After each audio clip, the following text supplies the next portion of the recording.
Hello दोस्तों, welcome to SM channel. So I am से discuss करने वाले हैं 4 स्टॉक के बारे में। पहला आपका होने वाला है बजाज फिनसर्व, दूसरा आपका होगा बोनस, थर्ड आपका होने वाला है आईएक्स और फोर्थ आपका होगा मदरसन सुमी। तो यार इस वीडियो को पूरा अंत तक देखना और उससे पहले जरूर चैनल को यार सब्सक्राइब और वीडियो को लाइक कर सकते हो। लेकिन वीडियो स्टार्ट करने से पहले आप सभी लोगों को हैप्पी न्यू ईयर। और चलो यार वीडियो स्टार्ट करते हैं, लेकिन वीडियो को अंत तक ज़रूर देखना। तो फर्स्ट ऑफ ऑल डिस्कस करेंगे बजाज फिनसर्व के बारे में। अब देखो मैं एक चीज़ आपको बताने वाला हूँ। मार्केट में जो है दो तरह के लोग यहाँ पे रहते हैं, ठीक है। पहला एक का यहाँ पे क्या माइंडसेट होता है कि यार जब स्टॉक गिर रहा है ना, जब बहुत ज़्यादा नीचे गिर जाएगा उसके बाद हम सब बाई करेंगे, और वो कभी बाई नहीं कर पाते हैं। मैं यहाँ पे आपको 100% मैं आपको बता रहा हूँ, ठीक है। अक्सर बहुत से लोग यहाँ पे देखने को मिलेंगे जो ऐसा बोलेंगे आपको कि हाँ अभी इसका प्राइस मान लो चल रहा है आपका 1500 मान लो, ठीक है। यहाँ पे प्राइस चला होगा 1500 और बहुत से लोग क्या वेट करेंगे, नहीं जब यहाँ पे आपका कुछ और पॉइंट गिरेगा तो उसके बाद बाई करेंगे। और जब उस लेवल में जब स्टॉक आएगा उसके बाद भी वो बाई नहीं करने वाले, ठीक है। ऐसा होगा और इसलिए मेरे हिसाब से आप जो है यहाँ पे सेकंड पर्सन बनो, जो यहाँ पे जब आपको ऐसा लग रहा है कि हाँ स्टॉक का यहाँ पे वैल्यू आपको सही देखने को मिल रहा है, आप जो फटाक से बाई करो। यह ना देखो कि यहाँ पे 10 पॉइंट से क्या, यदि आपका जो है फॉर द लॉन्ग टर्म के लिए पर्पस के लिए है तो फिर कोई दिक्कत वाली बात नहीं है, ठीक है। क्योंकि 10 पॉइंट से कोई ज़्यादा फर्क नहीं पड़ेगा। लेकिन यदि आपको यहाँ पे शॉर्ट टर्म के लिए है तो फिर आपको एक एक पॉइंट का यहाँ पे फ़र्क दिखना होगा। तो आपने यदि हाई प्राइस से बाई किया हुआ है तो डरो मत, आपने बाई किया वही सबसे बड़ी बात है। और इसके लिए यहाँ पे आप लाइक करो कि आपने जिस प्राइस से बाई किया, जैसे कि मान लो आपने बाई किया होगा जो 1700 में या उससे भी अप के लेवल पे, तो कोई दिक्कत वाली बात नहीं, क्योंकि कंपनी ख़राब नहीं है। और ये आप जानते हो कि सेल्स के मामले में प्लस आपको ब्रोकर के जो मामले में सारे ब्रोकर ही आपको बुलिश नज़र आ रहे हैं। जैसे कि 3 ब्रोकर ने यहाँ पे टारगेट भी दिया। शेयर खान ने टारगेट दिया आपको 1950 का, और सेम टारगेट आपका जो है यहाँ पे आईसीआईसी ने भी यहाँ पे दिया 1850 का, और आपका जो एयरटेल BCC ने भी टारगेट दिया आपको 1950 का। तो ये टारगेट मिलते हुए आपको दिखाई दे रहा है। तो आप देख सकते हो कि इस बार का नंबर भी चेक करोगे, आपका ईयर ऑन ईयर पे यहाँ पे 15% का ग्रोथ देखने को मिलता है रेवेन्यू के मामले में। प्लस प्रॉफिट के मामले में चेक करोगे तो यहाँ पे 38% का यहाँ पे ग्रोथ है। EPS के मामले में देखोगे तो यहाँ पे 39% का ग्रोथ देखने को मिलता है। प्लस आपको जो मार्जिन पे भी, जो आपका नेट प्रॉफिट मार्जिन है उस पर भी ग्रोथ देखने को मिल रहा है। तो फिर नंबर जब अच्छा आया हुआ है तो स्टॉक गिर रहा है तो ये कोई बड़ी बात नहीं होगी, ठीक है। और एक अच्छा मौका है जब आपको ऐसे स्टॉक में जब आपको पैसा लगाना है जो फॉर द लॉन्ग टर्म के लिए पर्पस के लिए यहाँ पे देखने को मिल सकता है, तो ज़रूर आपको बजाज फाइनेंस हो गया या आपका फिनसर्व हो गया, इसको ज़रूर आपको फोकस में रखना चाहिए। क्योंकि देखो फिनसर्व में यहाँ पे क्या बात है ना कि यहाँ पे दो सेक्टर में कंपनी काम कर रही है। पहला तो इसमें आपका जो बजाज फाइनेंस भी आपको यहाँ पे जो यानी कि आपका फाइनेंस सेक्टर भी आ जाता है, प्लस आपका इंश्योरेंस भी आ जाता है। और आपका इंश्योरेंस में दो कैटेगरी है। पहला आपका हो गया बजाज एलियांज जनरल इंश्योरेंस, और जो दूसरा है वो आपका है बजाज एलियांज लाइफ इंश्योरेंस, ठीक है। तो ये 2-3 सेक्टर है, तो यहाँ पे डरने वाली बात नहीं। क्योंकि देखो लॉन्ग टर्म में आपका जो फाइनेंस और आपका इंश्योरेंस ये मार्केट आगे जा सकता है। और चेक करोगे डाटा के अनुसार तो अभी लोग जो आपको हेल्थ इंश्योरेंस में ज़्यादा आपको जो प्रेफर कर रहे हैं, जहाँ पे पहले लोग आपको हेल्थ इंश्योरेंस को ऐसा समझते थे कि नहीं ये पैसा बर्बादी है, लेकिन अब ऐसा नहीं है। बहुत से लोग यहाँ पे आपको इन्वेस्ट कर रहे हैं, बहुत सारे लोग यहाँ पे आपको ऐसा समझ रहे हैं कि हाँ ये आपका जो रिटर्न के मामले से नहीं, आपको हेल्थ बेनिफिशियल के लिए सबसे बेस्ट इंश्योरेंस होता है। और यहाँ पे ज़रूर आपको भी जो है बाई करना चाहिए हेल्थ इंश्योरेंस, ठीक है।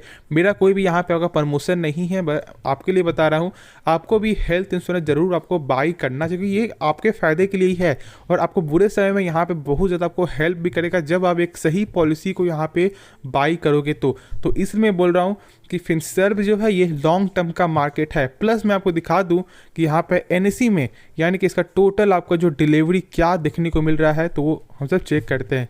तो पहले आप यहाँ पे देख लो कि मैंने यहाँ पे चार्ट खोला आपको बजाज फिनसर्व का, और यदि आप चेक करोगे तो टोटल आपका जो डिलीवरी क्या देखने को मिल रहा है आपका 18% का। और यहाँ पे बहुत ही कम क्योंकि यहाँ पे आपका जो है इसका टेक्निकल जो वो बहुत ही कमज़ोर है, ठीक है। और जब टेक्निकल जब कमज़ोर होता है किसी भी स्टॉक का, तो लोग यहाँ पे आपको समझ रहे हैं कि हाँ अभी थोड़ा वेट करना चाहिए, और इसीलिए लोग यहाँ पे वेट कर रहे हैं, यहाँ पे माल जो है यहाँ पे नहीं उठा रहे हैं। लेकिन डरो नहीं, यहाँ पे ये नहीं कि यहाँ पे कंपनी डूब जाएगी, नहीं, ऐसा यहाँ पे देखने को मिलता है, हर स्टॉक में देखने को मिलता है। और इसको यहाँ पे आपको बाइंग अपॉर्चुनिटी समझना है यदि आपका लॉन्ग टर्म पर्पस है तो। अब देखो यहाँ पे मार्केट जब ओपन होगा ना, अब कल यहाँ पे जान रहे हो कि यहाँ पे डाउ जोन्स तो यहाँ पे बंद रहेगा, यानी कि आपको अमेरिका का मार्केट बंद है और कल अपने भारतीय मार्केट ओपन है। तो एक तो यहाँ पे बड़ा आपको जो न्यूज़ आते हुए दिखाई दे, जो मैंने कल ही आपको वीडियो बनाया था, वो यहाँ पे क्या है, कोविड के रिलेटेड सरकार ने यहाँ पे आपका लगभग टोटल 6 कंट्रीज़ पे जो आपको है RT-PCR जो टेस्ट है, जो भी बाहर के कंट्री से जो भारत में आ रहे हैं उनको RT-PCR टेस्ट आपको करना है और उनको यहाँ पे रिपोर्ट दिखाना है कि उनका यहाँ पे जो है टेस्ट जो है आपका निगेटिव है, प्लस आपका 72 घंटे के अंदर का रिपोर्ट। ये नहीं कि यहाँ पे आप 7 दिन पहले कराए हो तो फिर वो यहाँ पे दिखा दो, ऐसा बिल्कुल नहीं। अब यहाँ बहुत से लोग क्या बोलेंगे कि ये तो कोई बड़ी बात नहीं। देखो बड़ी बात है इसलिए क्योंकि पहले सिर्फ आपका चाइना में था, लेकिन अब जो जापान में, हांगकांग में, प्लस और 2-3 कंट्रीज़ पे यहाँ पे ऐसा जो भारत ने रूल कल जो लगाया था, और ये रूल आपका 31 का है, ठीक है, 31 दिसंबर का है और आज यहाँ पे 1 जनवरी 2023 देखने को मिलता है और आज से ही लागू है। तो ये सब यहाँ पे जो न्यूज़ जो था मैंने कल ही आपको बताया था और यहाँ पे डरो नहीं, क्योंकि कंपनी का जो फंडामेंटल, हाँ एक चीज़ थोड़ा यहाँ पे डाउट है, थोड़ा सा यहाँ पे खराबी है जो है आपका कैश फ्लो, बाकी आपका ROC ROE और ज़्यादा कुछ यहाँ पे चेक करोगे सेल्स के मामले में, प्रॉफिट ग्रोथ, सारा कुछ ही आपको बेस्ट जो है देखने को मिलता है। तो डरो नहीं, होल्ड करके चलो। प्लस यहाँ पे आपका जो प्रमोटर होल्डिंग भी ऑलमोस्ट 60% का देखने को मिलता है। तो ये सब फैक्टर नहीं है कि यहाँ पे आप स्टॉक को सेल कर दो, नहीं, आपको होल्ड करना है। बाकी आगे जो भी डाउट हो आपको, आप कमेंट में पूछ सकते हो, ठीक है। तो चलो नेक्स्ट स्टॉक के बारे में डिस्कस करते हैं। तो इस स्टॉक का नाम है आपका GM पॉलीप्लास्ट और यहाँ पे ये कंपनी आपको बोनस दे रही है 6:1 का, यानी कि मान लो यदि आपके पास इस कंपनी का 1 शेयर है तो यहाँ पे आपको 6 शेयर मिलेगा, यानी टोटल आपका 1 शेयर बदलकर 7 शेयर हो जाएगा, यानी कि 100 शेयर बदलकर आपका 700 शेयर हो जाएगा। तो क्या यहाँ पे आपको बाई करना चाहिए? देखो सबसे पहली बात, बोनस के कारण या आपको डिविडेंड के कारण या बायबैक के कारण या कुछ और भी यहाँ पे जो भी ऐसा कुछ आपको देखने को मिलता है, न्यूज़ आता है, ठीक है, तो उसके डिपेंड में आपको स्टॉक को बाई नहीं करना। और खास तौर से बोनस और डिविडेंड और बाईबैक, देखो बाईबैक तो एक हद तक तो यहाँ पे सही भी है एक तरह से, लेकिन यहाँ पे आपका बोनस और डिविडेंड के चक्कर में मत फंसना, क्योंकि ऐसा नहीं हो रहा है कि आपका यहाँ पे पैसा जो है आपका 6 गुना बढ़ जा रहा है। ये नहीं हो रहा है कि यहाँ पे जो आपने पैसा लगाया हुआ 10 शेयर वो यहाँ पे बढ़कर आपका हो जाएगा 70,000 60,000, बिल्कुल ऐसा कुछ नहीं होने वाला है। तो सिर्फ आपका यहाँ पे स्टॉक का जो आपका क्वांटिटी बढ़ेगा लेकिन प्राइस भी घटेगा ना। ये तो नहीं कि प्राइस आपका 1200 का 1200 रहेगा, तो प्राइस भी आपका जो है 6 गुना प्राइस कम हो जाएगा, तो कोई भी बेनिफिट आपको नहीं है, ठीक है। और प्लस इस कंपनी के बारे में बता दूं, खुद से एक बार सोच कर, क्योंकि एक छोटी कंपनी है और इसका जो एक्स रेट है वो है आपका 4 जनवरी का, ठीक है। तो यानी कि आपको 3 जनवरी के पहले इसके बारे में सोचना होगा, उसके बाद ही यहाँ पे आप डिसीजन ले सकते हो, लेकिन खुद से एक बार फैसला ले लेना। तो चलो नेक्स्ट स्टॉक के बारे में डिस्कस करते हैं। तो वे डिस्कस करते हैं IEX के बारे में, और प्राइस चेक करोगे तो क्या देखने को मिलता है आपका 140, ठीक है।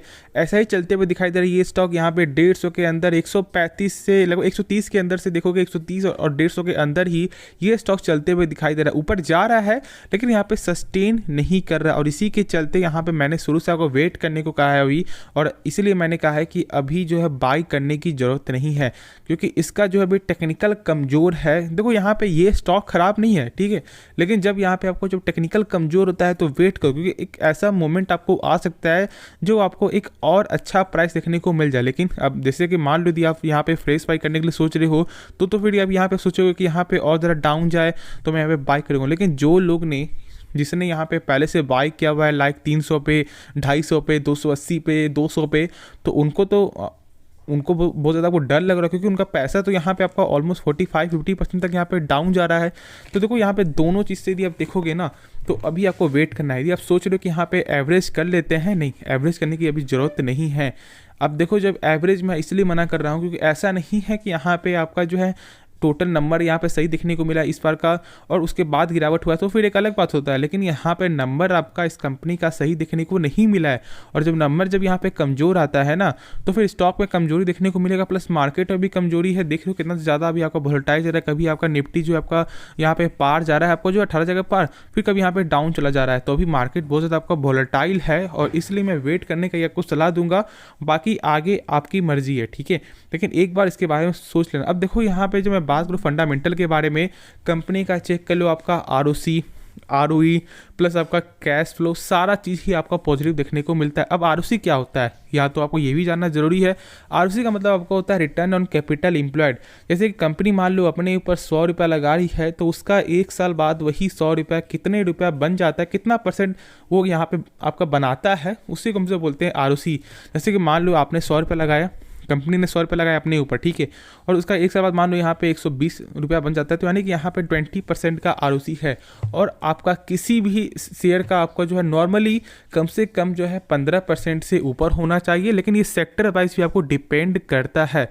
ऐसे चेक करो कि IEX का बहुत ही बेहतरीन ROC और ROE प्लस कैश फ्लो क्या होता है, जो भी कंपनी सामान बिक रही है क्या उसका पैसा रिटर्न मिल रहा है या नहीं मिल रहा है, उसी को हम सब यहाँ पे कैश फ्लो से चेक करते हैं, और कैश फ्लो इसका पॉजिटिव है। तो होप आपको ये जो 2 फंडामेंटल है आपको समझ में आ गया होगा। बाकी जो भी आगे आपको डाउट है आप कमेंट में पूछ सकते हो, ठीक है। तो चलो आखिरी स्टॉक के बारे में डिस्कस करते हैं। तो ये डिस्कस करते हैं आपका यहाँ पे मदरसन सुमी के बारे में से। तो मैं जानते हो यहाँ पे नाम चेंज हो चुका है, और ऐसे नाम इसका क्या आपका संवर्धना मदरसन इंटरनेशनल लिमिटेड, ठीक है। तो इसके बारे में जब यहाँ पे डिस्कस करें तो सबसे पहले बात जो मैंने शुरू से आपको बताया हुआ है उसको जरूर फोकस रखना है। वो क्या है, टेक्निकल वाइज से इसका जो 68 का नीचे का एक अच्छा सपोर्ट है, और उसके ऊपर जब आपको सस्टेन करेगा उसके बाद बाई करना है, और आपको 68 का स्टॉप लॉस लगाना है यदि आप शॉर्ट टर्म के लिए है। तो फॉर द लॉन्ग टर्म के लिए कंपनी बेहतरीन कंपनी है, ब्लू चिप स्टॉक है, प्लस इसका नंबर भी इस बार चेक करोगे बेहतरीन नंबर आपका 100 देखने को मिला है, बहुत अच्छा नंबर देखने को मिला है। तो फिर आपको यहाँ पे कोई दिक्कत वाली बात नहीं है। और चेक कर सकते हो कि यहाँ पे आपको नेट इनकम में यहाँ पे ग्रोथ है लगभग 13% का। हाँ, ऐसे यहाँ पे मार्जिन में यहाँ पे कुछ अभी शो नहीं हो रहा, प्लस यहाँ पे EPS जो यहाँ पे 20% कम हुआ। तो यहाँ पे EPS क्या होता है, अर्निंग पर शेयर, यानी कि यहाँ पे एक शेयर के बदले कंपनी कितना रुपया कमा रही है, तो यहाँ पे बहुत ही कम देखने को मिलता है। प्लस यहाँ पे 20% आपका जो यहाँ पे डाउन ही देखने को मिल रहा है। लेकिन नंबर चेक करोगे, नंबर बहुत ही बेहतरीन आया है। अब देखो यहाँ पे क्या करना चाहिए, क्या बाई, क्या सेल, क्या होल्ड, क्या वेट। तो देखो मैंने जो बताया है 68 का एक अच्छा स्टॉप लॉस, एक अच्छा स्ट्रॉन्ग सपोर्ट है नीचे का, इसके डाउन जा रहा है, लेकिन फिर से जब बाउंस बैक करेगा तो फिर से एक आपको अच्छा प्राइस देखने को मिलेगा, और आपको वही 68 का स्टॉप लॉस लगाना है, और 80 का टारगेट यहाँ पे लेकर चलना है। 77 भी आ जाए तो यहाँ पे आप प्रॉफिट बुकिंग कर सकते हो। अब यहाँ पे ये चीज़ और डाउट कि मान लो यहाँ पे बोनस दिया कंपनी ने, सारा चीज़ यहाँ पे दे दी कंपनी, लेकिन क्या यहाँ पे आपका और ज़्यादा कब यहाँ पे कब आगे जाएगा, ये भी तो जानना बहुत से लोग यहाँ पे जानना चाहते हैं कि कब आगे जाएगा। देखो सबसे पहले ये तो कोई नहीं जानता, ठीक है। और जो लोग ऐसा बोल रहे हैं कि यहाँ पे 5 महीने बाद यहाँ पे ये स्टॉक जो चला जाएगा 150 200, ऐसा कोई नहीं जानता। ऐसे यदि मान लो यदि यहाँ पे मैं ही जानता तो मैं तो खुद यहाँ पे पैसा लगाता, ठीक है। यहाँ पे मैं आपको यहाँ पे क्यों बताता कि आप ये करो, ठीक है। तो कोई नहीं जानता कि यहाँ पे कब स्टॉक आगे जाएगा या नीचे जाएगा, सब यहाँ पे आपको जो एनालिसिस करते हैं और उसी के बेस पे यहाँ पे बताते हैं। लेकिन प्राइस को नहीं बताना चाहिए कि आज जो ये स्टॉक यहाँ पे 74 है वो यहाँ पे आपका 6 महीने बाद 150 चला जाएगा, तो ये कोई भी फिक्स नहीं है, ठीक है। तो ये सब यहाँ पे आप ऐसा मान लो किसी को सुनकर या देखकर यहाँ पे स्टॉक को बाई करते हो तो बिल्कुल भी सही फैसला नहीं है, और आप आगे जाके फंसोगे, ठीक है। तो ये गलती मत करो, वरना फिर जब यहाँ पे फंसोगे तो सारा पैसा यहाँ पे एक ही स्टॉक पे आपका चला जाएगा। ऐसा हो सकता है शायद यहाँ पे प्रॉफिट 1-2 स्टॉक में हो जाए, लेकिन जिस दिन यहाँ पे एक स्टॉक में फंसोगे वो सारा जो आपका प्रॉफिट है वो यहाँ पे आपका एक ही स्टॉक जो है आपका ले जाएगा, ठीक है। ये गलती मत करो। कंपनी अच्छी है, मार्केट कैप यहाँ पे देख सकते हो आपका 50 करोड़ के ऊपर का मार्केट कैप है, तो इसलिए मैं बोल रहा हूँ कि बड़ा कंपनी है मार्केट कैप के वाइज से भी। प्लस यहाँ पे जान रहे हो कि इसका नाम क्या है, ब्रांड क्या है। हाँ, बीच में ऐसा जानते हो कि जापान की कंपनी ने यहाँ पे अपना जो स्टेक जो यहाँ पे सेल किया था, और इसी के कारण जो है आपको प्रेशर भी बनते हुए दिखाई दिया था, ठीक है। ऐसा होता रहता है, कभी बाई कभी सेल, तो ये कोई बड़ी बात नहीं है। आपको होल्ड करना है, और जो मैंने आपको बताया है टारगेट और स्टॉप लॉस उसको जरूर आपको ध्यान में रखना है। तो चलो इस वीडियो को अंत करते हैं। डाउट आपको क्लियर हो गया होगा तो जरूर आप कमेंट पर यस कर देना। प्लस वीडियो को अंत करेंगे, लेकिन लास्ट हैप्पी न्यू ईयर, ठीक है। और चलो अंत करते हैं, लेकिन प्लीज़ वीडियो को लाइक और चैनल को सब्सक्राइब जरूर कर देना यदि आपको पसंद आए तो।